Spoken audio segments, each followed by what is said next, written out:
How's everybody doing today? Well, it's time to continue on with the series from concept to cutting edge. I know it's been a while since I did a video in that series, and really that's because the holidays just got really too crammed up for me to sit here and be able to do the videos as well as get the knives done in time for Christmas. So what I had to do was hold off on doing the video, get those batch of knives finished, get them shipped out, get them done, and get through the holidays. Then I had to wait and start a new batch of knives and get all the way to the point of heat treating, which is where we left off last time. For those of you who don't know, there is a series in my channel from concept to cutting edge where I'm basically breaking down step by step the processes that I follow when I'm making a knife. Instead of doing one long, huge video and try to explain to you in an hour and a half or 2 hours how to make a knife, I tried to make it more manageable, between, 15 and 30 minutes at max. To try to explain each step in the process.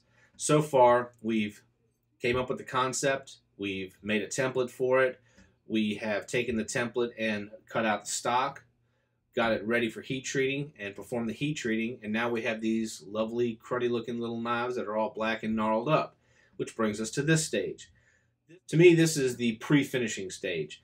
Essentially what's going to happen is we're going to have to take this knife back down to the shop, we're going to have to grind it on the sander, belt sander, whatever you're using. You can do it by hand if you have to, files, whatever tools you have available to you.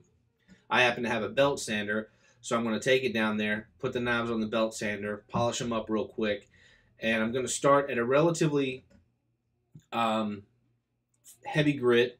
I would say probably around 100. I mean, that's not too heavy. You can go 36, but there's no need to at this stage. Start out at about 100, get most of the scale and shape, get most of the scale off the knife, and then work my way up to maybe around 400, 320 or 400. Essentially, in this stage, you can get your knife ready for delivery. Yes, we have to put the scales on, but now is the time to really get in there and get the knife done, get the bevel perfect. We pretty much shaped the bevel before we did the heat treating, and it's just the way I prefer to do it. I don't want to run the sander on the bevel like this so long and hard to get that shape and run the risk of ruining the temper. All that's left, all that I have to do as far as adjusting the bevel is to just go through and make sure it looks perfect, polish it and clean it and get the scale off of it. And I'll do that at the higher grits, maybe 240, 320, that type of thing, before I take it in here and put it on a stone. But like I said, you could get the knife all the way ready to deliver at this point. Maybe you want to put a paracord handle on here, which you could easily do. This is the stage to do it in. But if you're going to put a regular handle on it, I really still urge you to take it all the way to the level of completion you want when you're done with the knife. Simply because trying to polish where the handle goes into the blade and trying to get that perfect and get it right later, it's going to be a lot more difficult for you. At least that's the way I find it. And I've said it before in other videos. Each stage of the process, you need to pretend that's the last stage. Strive for complete perfection. Strive for, when I'm done with this, I'm ready to deliver the knife. And if you do that, when you're done, you're going to have a much better product in the end. It takes a little extra effort up front, but it saves you a lot of headache and gives you a much better result in the back end. So what we need to do is take it down to the shop, and again, it's going to be noisy down there, so that's why I'm kind of talking you through the process here. I'll do the best I can to shoot some video down there. Don't expect a lot of, me trying to talk. I may narrate again over the top of the video, but essentially what I'm going to do is just knock this thing right on the belt sander, work it grit to grit to grit till I get to the final finishing stage that I want to, and once it's done and complete, I'm going to bring it in here, work it by hand for a little while, and then get it ready to finish. So anyway, guys, stick around. I will polish this up and get it ready for handles, as well as the Huntsman, get that one done as well, and be back here in a few minutes. Let's go down to the shop.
hey guys, well, we're back in from the shop, and as you can see right here, I've got most of the sanding done on the belt sander. Personally, and this is just my opinion, I think there's only so much that should be done with machinery. I like to get in here with my hands and really work the metal at the last few bits of it so that it's coming out perfect. You know, sometimes when you're out there on the machinery and you're working with a belt sander or a grinder or what have you, it works so fast and so aggressively, regardless of the grit that you're using, that right towards the end, you could mar your ends, mar this, or really mess up the finish on it, and you can't really undo some of that damage. Again, you take material away easy enough, but you can't put it back. So I get it real close, and then I'm just going to spend some time hand sanding it. I'm not going to bore you with the technique on that. Hand sanding is relatively straightforward. A couple of tips for you, however. I use wet or dry paper like you would use for automotive paint or whatnot, and I use it wet. I'll work it on a flat surface. Sometimes I'll take actually an old coaster like this. I've got hundreds of these. They're cardboard. Yeah, they'll give way. However, they provide a nice flat surface. They give just enough to not deform the metal, but they're flat and straight enough to help give you that flat surface. Sometimes if I really want to get that sharp edge, which I try to do on all my knives, I'll work on a piece of glass, tempered glass. Like I have one from an old stereo, when they used to have the stereo cabinets. I took one of the shelves off of it, and I'll use my wet or dry paper on that and really work it smooth. And then I'm going to take some time and just work some hand sanding on the bevels right here to get rid of these deep scratches. Try to get that as shiny as I can. At this point, guys, it's the detail. This is where the rubber meets the road in your design. Take the time to make sure it's right. If you're the kind of individual that can take it straight to finishing on the machine, then that's fantastic.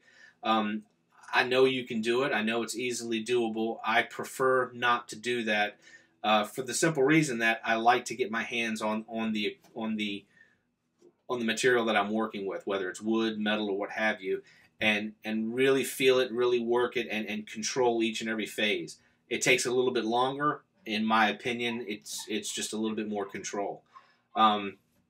So anyway, guys, that's about it for this episode. I polish them up, get them shiny, get them clean, and get them ready to go. When we jump in next, we're going to get into deciding about handle material and how to install the handles. So if you haven't been following the series, I'm going to leave a link to the playlist down below. Go ahead and pop on over there, watch the other videos, and get yourself caught up. I appreciate you guys tuning in, and as always, like the video. If you haven't already done so, please subscribe and share it with your friends, and you won't make me sad. Thanks a lot, guys. Have a great day. I'm out.